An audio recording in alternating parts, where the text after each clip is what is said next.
अस्सलाम वालेकुम दोस्तों, मैं इंजीनियर तस्लीम अहमद नवाबगंजिया आज आपके लिए लेके आया हूँ कैरियर डेवलपमेंट यानी इल्मी तरक्की।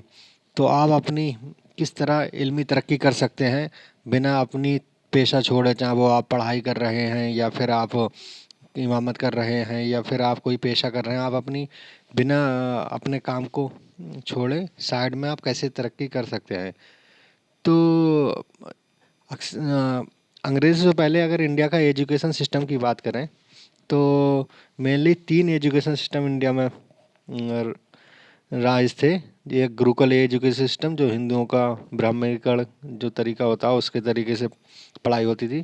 फिर दूसरा बुद्धिस्ट एजुकेशन सिस्टम जो गौतम बुद्ध के मानने वाले होते हैं तो उनका अपना एजुकेशन सिस्टम होता था। तीसरा मदरसा एजुकेशन था जो सबसे एडवांस था, क्योंकि मुग़ल उस टाइम पे हुकूमत होती थी। मुग़ल का सपोर्ट रहता था, सभी पे रहता था, लेकिन ये सबसे मॉडर्न उस टाइम पे मदरसा एजुकेशन सिस्टम था।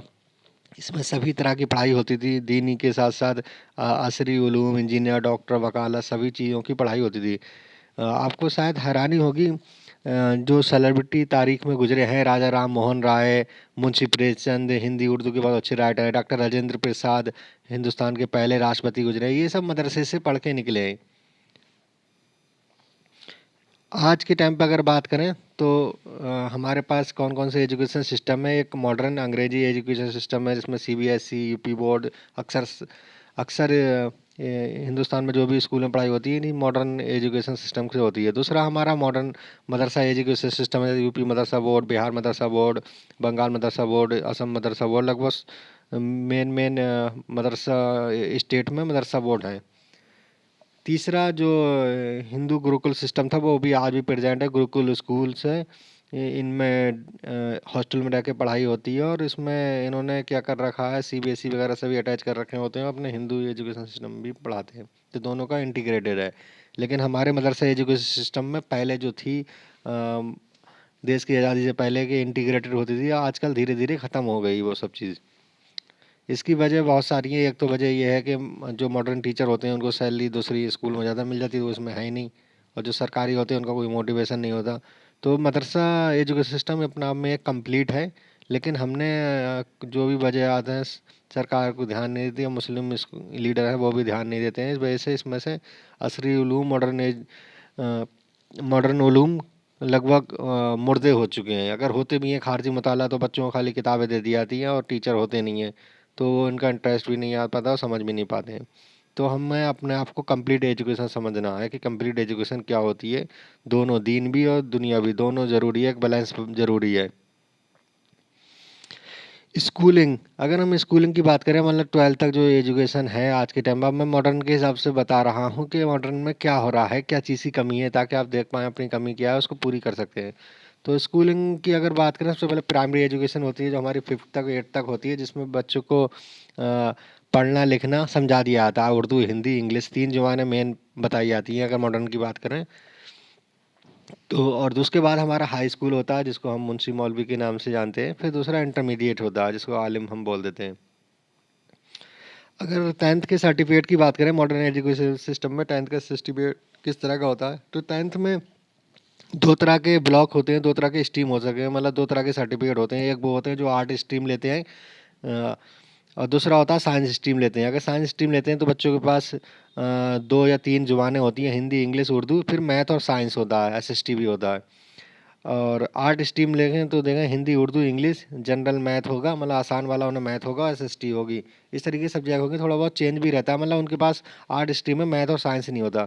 तो मदरसा के जो 10th का मुंशी या मौलवी की सर्टिफिकेट होता है, जो सनत होती है, वो आर्ट स्ट्रीम के इक्विवेलेंट कहलाती है, साइंस के इक्विवेलेंट नहीं कहलाती, मतलब साइंस के बराबर नहीं मानी जाती, आर्ट वाले के बराबर मानी जाती है।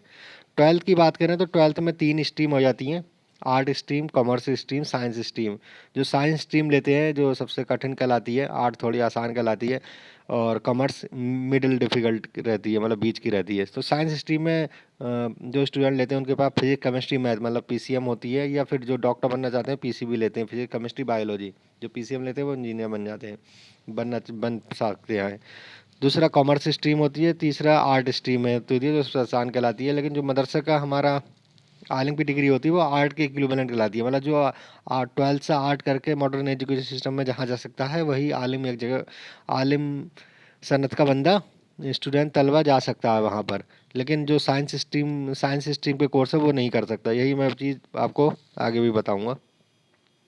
अगर डिग्री की बात करें मॉडर्न एजुकेशन सिस्टम में तो एक बैचलर डिग्री होती है। जितनी भी बी से शुरू होती हैं, BA, BSc, BTech, BE, BBA, BCA, ये सब बैचलर डिग्री हैं, यानी 12th के बाद होती हैं जनरली। और 3 से 4 साल का टाइम लगता है। तो हमारे मदरसा एजुकेशन सिस्टम में इसको कामिल कहा जाता है।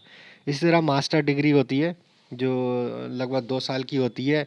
एमए, एमएससी, एमएड, एमटेक, इस तरह की जो डिग्री एम से शुरू होती है जनरली वो मास्टर डिग्री होती हैं। और इसमें मास्टर करने के लिए पहले बैचलर करना ज़रूरी होता है। तो मान सकते हैं कि 3 या 4 साल उन्होंने बैचलर कर ली, फिर उसके बाद 2 साल का मास्टर किया है। इसको हम अपने मदरसा एजुकेशन सिस्टम में फाजिल के नाम से जानते हैं। लास्ट डिग्री होती है पीएचडी। इसमें जो भी पीएचडी कर लेता है वो डॉक्टर अपने नाम के आगे या पीछे लगा लेता है, डॉक्टर एपीजे अब्दुल कलाम। इसका मतलब ये नहीं है वो पेशे से डॉक्टर थे, बल्कि ये उन्होंने पीएचडी कर रखी थी। ऐसे डॉक्टर अल्लामा इकबाल है और भी बहुत सारे लोग डॉक्टर लगाते हैं। इसका मतलब यही होता है कि पीएचडी कर रखी है। अपने मदरसा एजुकेशन सिस्टम में इसको मुफ्ती के नाम से जानते हैं कि वो लास्ट डिग्री मुफ्ती बन चुका है, उसको पूरी इस्लामिक चीज़ों की काफ़ी मतलब पूरी हद तक अंडरस्टैंडिंग हो गई है। दूसरे लास्ट में मैं जो मेन वीडियो का टॉपिक है कि मदरसा के स्टूडेंट क्या कर सकते हैं, कि मॉडर्न एजुकेशन सिस्टम से वो आलिम की डिग्री लिए ही और कुछ चेंज नहीं करके हम वो साइड में किस तरह दूसरी पढ़ाई कर सकते हैं। तो मदरसा के स्टूडेंट मैंने बताया था कि वो 12th में आर्ट स्ट्रीम जो होती है उसी के इक्विवेलेंट। तो आर्ट के जितने भी कोर्स जो आर्ट का स्टूडेंट मदर एजुकेशन सिस्टम का कर सकता है वो ये भी कर सकते हैं। जैसे बीए, तो बीए बंदे करते हैं, BA Urdu, BA English, BA Hindi या और भी चीज़ों में बीए करते हैं। तो जनरली ये कोर्स बहुत आसान रहता है, अच्छा रहता है, वो कर सकते हैं। और ख़ासकर ये टीचिंग में ज़्यादा ज़रूरी होता है। दूसरा मैं रिकमेंड करूँगा जो बच्चे तिजारत में इंटरेस्टेड हैं और वो ये भी चाहते हैं कि हम अपनी एजुकेशन ट्रेडिशनल मदरसा से भी कर लें और अपने बिजनेस भी कर सकते हैं, तो वो बीबीए कोर्स में बिजनेस स्किल्स सिखाई जाती है। और वो चाहें तो जॉब करना चाहें तो जॉब भी कर सकते हैं। मतलब 3 रास्ते उनके पास होंगे, अपना ट्रेडिशनल इमामत या टीचिंग मदरसे में करना है वो भी कर सकते हैं, बिजनेस भी सीख सकते हैं, खुद का बिजनेस भी शुरू कर सकते हैं, या बिजनेस की जॉब करना चाहें तो वो भी कर सकते हैं। तो इसमें मेन बिजनेस की चीज़ें पढ़ाई जाती हैं। 3 साल का लगभग कोर्स होता है। तो बीबीए कोर्स उसी के लिए होता है। बीकॉम भी उसी बिजनेस से रिलेटेड है, लेकिन बीबीए ज़्यादा कोर है बिजनेस से रिलेटेड। एलएलबी जो लोग वकालत करना चाहते हैं, वकील बनना चाहते हैं, एलएलबी कोर्स होता है। तो इसके लिए ग्रेजुएशन कम ज़रूरी होता है, चाहे वो बीए हो, चाहे बीएससी हो या बीबीए हो, कोई भी ग्रेजुएशन ज़रूरी है बीकॉम। तो ये डायरेक्ट 12th के बाद एलएलबी नहीं होता है। कुछ कॉलेज हैं बीए प्लस एलएलबी दोनों साथ साथ 5 साल करा देते हैं। नहीं तो कितने ये करते हैं कि पहले 3 साल की आपके पास ग्रेजुएशन की डिग्री चाहिए, बीए, बीबीए या बीकॉम जो और भी डिग्री कोई भी ग्रेजुएशन चलती है वो 3 साल की हो, उसके बाद एलएलबी होता है। तो एलएलबी क्योंकि बहुत इक्विवेलेंट है मुफ्ती कोर्स के, क्योंकि उसमें भी इस्लामिक लॉ बताया जाता है, इसमें सेकुलर लॉ मतलब इंडियन लॉ के बारे में बात की जाती है। तो जो प्रिंसिपल हैं मोटे मोटे वो सेम ही रहते हैं। तो ये भी बहुत सही डिग्री रहती है मदरसा स्टूडेंट के लिए। एक है बीएड जो टीचिंग से रिलेटेड है। तो इसके लिए भी ग्रेजुएशन कंप्लीट होना चाहिए आपको, बीए बीएससी कुछ भी ग्रेजुएशन कर लेना होता है, तभी आप बीएड कर पाएंगे। तो ये टीचिंग में इंटरेस्ट हो कि हम स्कूल खोलना चाहेंगे या स्कूल में पढ़ाना चाहेंगे ताकि सही सैलरी मिल जाए वो आप, तो ये भी बहुत अच्छा कोर्स रहता है। तो ये मैं रिकमेंड करूँगा इनमें से कोई ना कोई कोर्स ज़रूर कर लेना चाहिए साइड में। इंशाल्लाह आगे मैं वीडियो बनाऊंगा कि आप बिना अपना पैसा अपनी पढ़ाई छोड़े किस तरह इन कोर्स को भी कर सकते हैं। फ़िलहाल अभी मेरा ये है इस वीडियो में मकसद कि कौन कौन से कोर्स अवेलेबल है।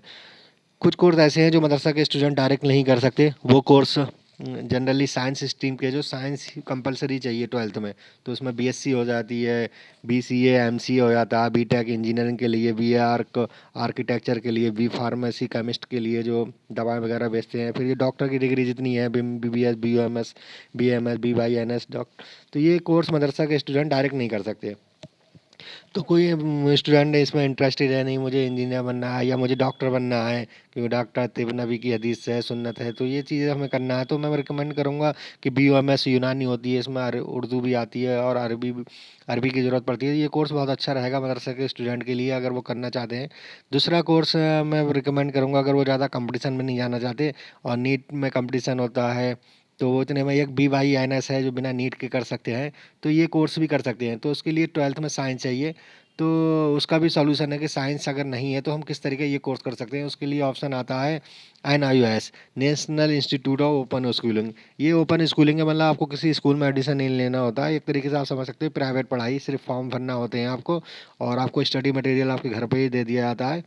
आप उसमें या तो आप 5 सब्जेक्ट, मिनिमम 5 सब्जेक्ट चाहिए होता है 12th में, तो 5 सब्जेक्ट दे के आप पेपर दे सकते हैं। या फिर आपको, क्योंकि आपको PCM या PCB चाहिए, डॉक्टर बनने के लिए PCB चाहिए, 3 सब्जेक्ट के ही पेपर देना होंगे, तो आप 2 सब्जेक्ट अपने कैरी फॉरवर्ड कर सकते हैं मदरसे के, मतलब उर्दू इंग्लिश आपने ले रखी है तो उसको उसी में फॉरवर्ड कर दो, तो आपकी मार्कशीट में वही मदरसा बोर्ड के 2 सब्जेक्ट के नंबर आ जाएंगे, और बाकी 3 सब्जेक्ट के आप जो पेपर देंगे जो नंबर आएंगे वो चढ़ जाएंगे। तो इस तरीके का बहुत अच्छा सिस्टम है NIOS ओपन स्कूलिंग। तो ये उन्हीं के लिए बना है जो स्कूल में एडमिशन नहीं ले सकते ट्रेडिशनल, वो अपने घर पे रह के पढ़ाई कर सकते हैं, तो ये NIOS में आप एडमिशन ले सकते हैं। इसमें सबसे बड़ी बात ये है, आप कभी भी पढ़ाई कर सकते, कभी भी एडमिशन ले सकते हैं। साल के 12 महीने एडमिशन होते हैं, लेकिन इनके ब्लॉक बने हुए हैं। एग्ज़ाम साल में मेनली तो 2 बार होते हैं, एक बार अप्रैल मई में होते हैं, दूसरे अक्टूबर नवंबर में होते हैं। तीसरा इनका सबसे सही होता है ऑन डिमांड एग्जामिनेशन, जब मन चाहे तब आप एग्ज़ाम दो। एक तरीके से आपको अपॉइंटमेंट लेना होता है उनकी वेबसाइट पे जाके, और आप बता दो कि कब मुझे एग्ज़ाम देना है, तो आप एग्ज़ाम दे सकते हो। तो इनके 2 पब्लिक एग्ज़ाम जो अप्रैल मई अक्टूबर नवंबर 4 महीने हो गए, ये तो रिजर्व हो गए पब्लिक एग्ज़ाम के लिए। बाकी जो 8 महीने बने बचे, उसमें आप जब चाहो तब एग्ज़ाम दे सकते हो। तो आप एडमिशन ले सकते हो। अगर आप इसमें एडमिशन लेना चाहें तो उसके ब्लॉक है स्ट्रीम 1 में, आप 15 मार्च से लेकर 31 अगस्त तक ले सकते हो, बिना किसी फाइन दिए हुए। बिना इनके एडमिशन, मैं बोल रहा हूँ साल के 12 महीने होते हैं, लेकिन इनका प्रोसेस है कि कुछ रेंज में फ्री, मतलब नॉर्मल फीस लेते हैं। अगर उससे बाद में लोगे तो ये फाइन लगा के एक्स्ट्रा फीस लेते हैं। तो मैं पहला स्ट्रीम 1 में 15 मार्च से 31 अगस्त तक नॉर्मल फीस है, अगर 15 सितंबर तक भी ले सकते हो, लेकिन उसमें फ़ाइन लगेगा कुछ। जनरली इनका अगर पूरे पेपर की पूरा कोर्स 5 सब्जेक्ट के साथ जो फीस बताएं, लगभग 2,000 रहती है लड़कों के लिए, और 1,400 लड़कियों के लिए रहती है। और आप तो 3 पेपर देना चाहेंगे तो आपकी फ़ीस शायद कम हो जाएगी। तो आप उसकी वेबसाइट पर जाके देख सकेंगे कि क्या है, फ़ीस कितनी लगती है। दूसरा मैं बताना चाहता हूँ कि मदरसा ये आपको मॉडर्न एजुकेशन सिस्टम क्यों ज़रूरी है। सबसे पहले तो इंसान की पहली ज़रूरत रोटी कपड़ा मकान है। तो अगर आपकी ये सी ज़रूरतें पूरी नहीं होंगी तो आप दूसरे काम सही से कर नहीं पाएंगे। आज हाल यही है अक्सर आलिमों का, कि उनकी रोटी कपड़ा मकान पूरा हो नहीं रहा, और मुक्तदी पर डिपेंड है, वो कुछ सही बात भी सही से बता नहीं पाते हैं। जो ट्रेडिशनल एजुकेशन सिस्टम है वो मॉडर्न, मतलब आलम से, वर्ल्ड से सही से जोड़ नहीं रहा। तो मदरसा के स्कॉलर जो हैं, आलिम है, वो सही से दुनिया को समझ नहीं पा रहे हैं, इसलिए सही से बात भी नहीं रख पाते, आवाम समझ भी नहीं पाती उनकी बातें। इस्लाम के 3 ग्रेट खुलफा राशिदीन, हज़रत अबू बकर सिद्दीक़, हज़रत उस्मान गनी, हज़रत हज़रत उस्मान गनी, हज़रत उमर फारूक, ये सब बिजनेसमैन थे। और ग्रेट स्कॉलर अबू हनीफा, ये भी बिजनेसमैन थे। तो मतलब बिजनेस तो नबी की सुन्नत रही है, और बिजनेस को पकड़ना होता है, तो इसको सीखना ज़रूरी है। आप जब खुद ये चीज़ सीख लेंगे तो लोगों की परेशानी को खुद से ही मुशाहिदा कर पाएंगे, दुनिया का गवर्नमेंट कैसे चल रहा है, कैसे समझ रही है। तो इस तरीके से हम चीज़ें हम समझ पाएंगे। तो इसलिए मैं चाहता हूँ कि आप लोग इसको मॉडर्न एजुकेशन भी ज़रूर लें। वीडियो लंबी हो रही है, मैं अपनी बात को थोड़ी मुख्तसर करना चाहता हूँ।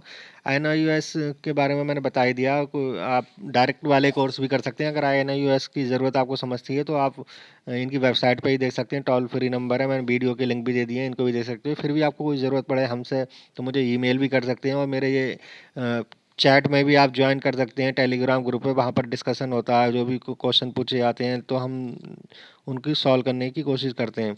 तो आप हमसे भी हेल्प ले सकते हैं कि किस तरीके से आपको करियर काउंसलिंग में किसी भी तरीके में कोई भी दिक्कत आए तो आप हमसे पूछ सकते हैं। मैं यहीं पर अपनी बात को ख़त्म करता हूँ, और इस वीडियो को मैं उम्मीद करूँगा आप लोग ज़्यादा से ज़्यादा लोगों को, अपने मदरसे के खासकर स्टूडेंट को शेयर करें, ताकि वो लोग इससे कुछ सीखें। माअस्सलाम।